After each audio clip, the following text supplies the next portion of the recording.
This is a Zemex-Eikow vintage Japanese refractor, 60 millimeter. The reason 60 millimeter is important is that 60 millimeter is the maximum that you can actually see a very good iris disc when you're observing the stars, those ringed patterns around the sky. And what you will see with these telescopes are really good quality. And because it's a longer refractor, the F number is larger, so you don't have principally much chromatic aberration, although the lens is not apochromatic, it's just double achromatic. The telescope is really good. The only problem here is that I have to repair this. We put a strap here to connect this tray to this leg. The rest of it, it has a diagonal, it has a erect image viewfinder, Barlow lens. This lens is Japanese, it's a Huygens 20 millimeter. There is another one, 4 millimeter and 9 millimeter ones. And the viewfinder is impressive. I built a lens cap for it, but there is no lens cap on this. And the view, I must say, that is good. It's good. It's impressive, better than what I thought.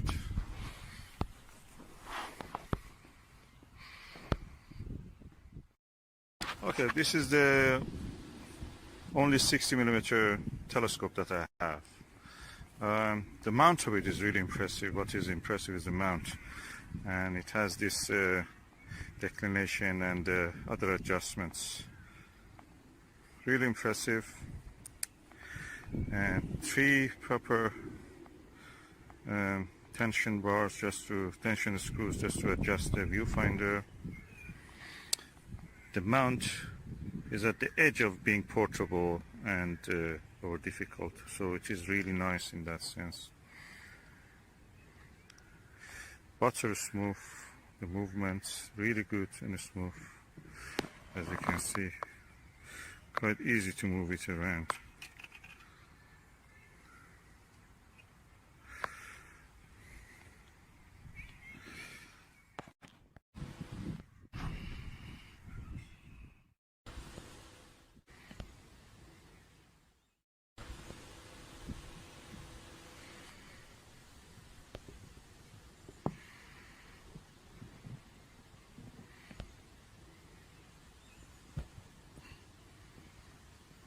I have to focus it, but I'm just holding the camera against the lens.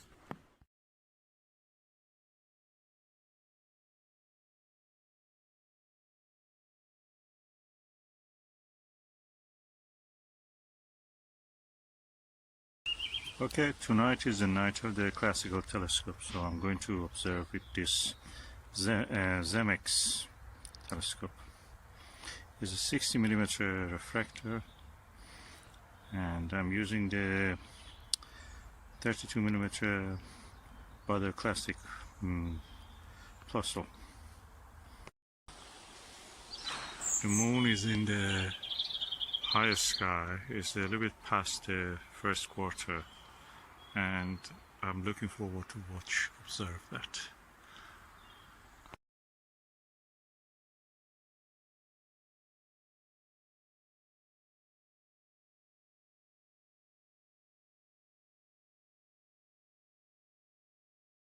Okay, I'm using this Russian Bertele, and 17.5 millimeter eyepiece, which is very bright. You can easily split the trapezium into 4 components. I see 4 stars in the Sigma-Orionis, and really nice. Yeah. The nebulosity of the M42 Orion Nebula is very visible. This telescope almost looks like a Takahashi. This is Takahashi. Before Takahashi became Takahashi, it was this. They made Swifts and Zemex-Eikows.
This is the unboxing of a refractor bag that I bought from China. Let's open and see what is inside.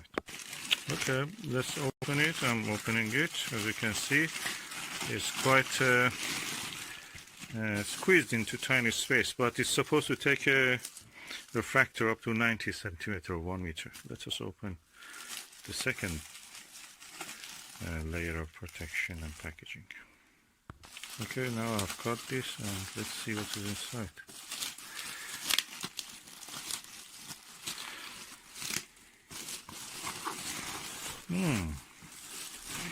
As I told, it's quite large.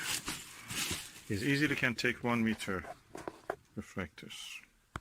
So I'm removing the plastic bag, and you can see this is the refractor itself, refractor bag. There is a zipper, and it's quite chunky. Let me open it. Okay, when you open it, there are 2 sections, or 3 sections. This side I was thinking for the optical tube, or that side, and this side will be for the mount, and hopefully a little bit of space left for the putting the actual head of the equatorial mount. That's the tripod, sorry, and the mount. So let me bring that and put it inside the bag.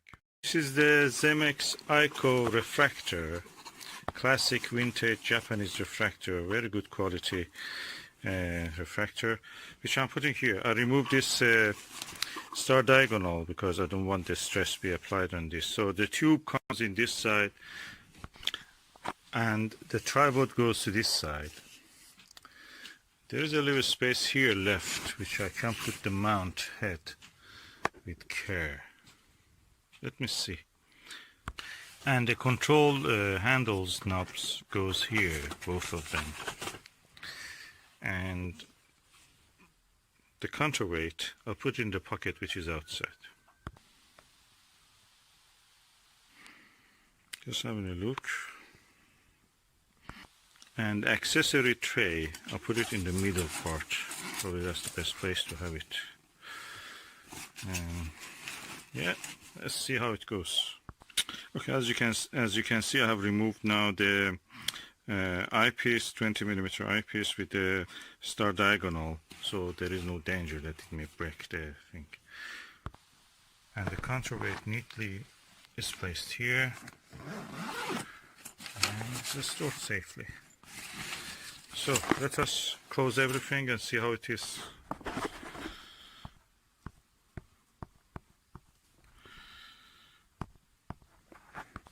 Yeah, quite nice package. The only thing is that I have to remember, this goes down part. I have to be...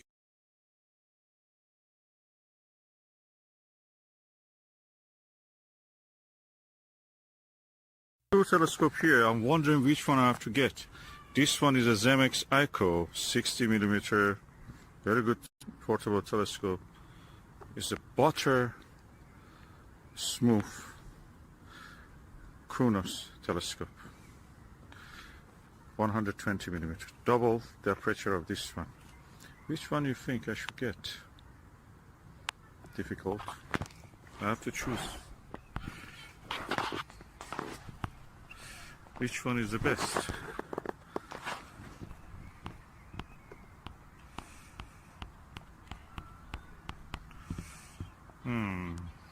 Anybody can help me? Anybody who has experience with this telescope? 2 telescope here. I'm wondering which one I have to get. This one is a Zemex-Eikow 60mm, very good portable telescope. It's a butter smooth Kronos telescope, 120mm, double the aperture of this one. Which one do you think I should get? Difficult.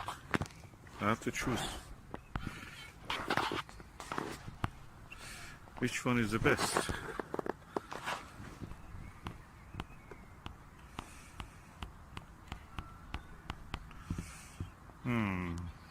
Anybody can help me? Anybody who has experience with these telescopes? This is a Zemex-Eikow vintage Japanese refractor, 60 millimeter. The reason 60 millimeter is important is that 60 millimeter is the maximum that you can actually see a very good irid disk when you're observing the stars, those ringed patterns around the sky. And what you will see with these telescopes are really good quality. And because it's a longer refractor, the F number is larger, so you don't have principally much chromatic aberration, although the lens is not apochromatic, it's just double achromatic. The telescope is really good. The only problem here is that I have to repair this. We put a strap here to connect this tray to this leg. The rest of it, it has a diagonal, it has a erect image viewfinder, Barlow lens. This lens is a Japanese Huygens 20 millimeter. There is another one, 4 millimeter and 9 millimeter ones. And the viewfinder is impressive. I built a lens cap for it, but there is no lens cap in this. And the view, I must say, that is good. It's good. It's impressive, better than what I thought.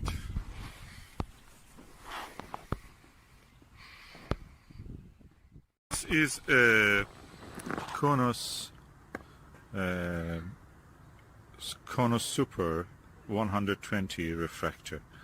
The focal point of this is 1000 millimeter 1 meter, and the F ratio or focal ratio is 8.3 F number. And as you can see, this is a quite large telescope, 5-inch almost, and is a refractor.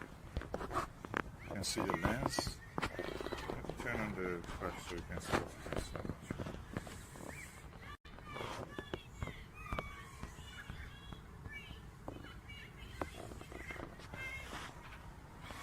And it is on a CG5 mount, which is equal to EQ3, I think, and a little bit thicker than, bigger than EQ3. Quite actually smooth and lovely. The motions are really, it's one of the best mounts I've seen in this range. So easy to adjust and so easy to move the telescope. Look, every angle you can imagine it has balance. It's so easy to set it up. I'm looking forward to observe with this telescope Jupiter and probably Saturn, hopefully, and a little bit later, a little bit away from the morning times, more into PM times. So I'm really impressed by the quality of this mount. And these knobs, control knobs, are really good. They're chunky. You can hold them in their hand. It's almost like those space balls that existed with the Swift classic Japanese telescope. And you can see that. Konos is an Italian company, but practically they are equal to a Skywatcher. They import the same from the same Chinese factory. And yeah, good quality. I have one Konos, and that's really good. That one, 80 millimeter one, really impressive. Let's see how is this one.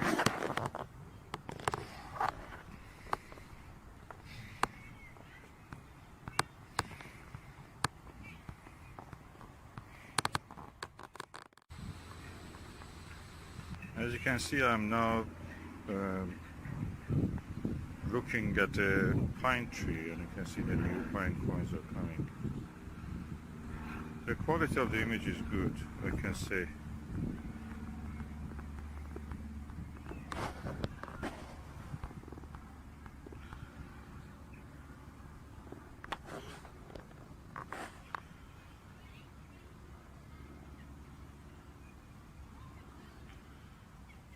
And the mount is so smooth. I've never seen such a smooth operation for a mount. This is through the Zemex-Eikow telescope. The same tree, the same pine tree.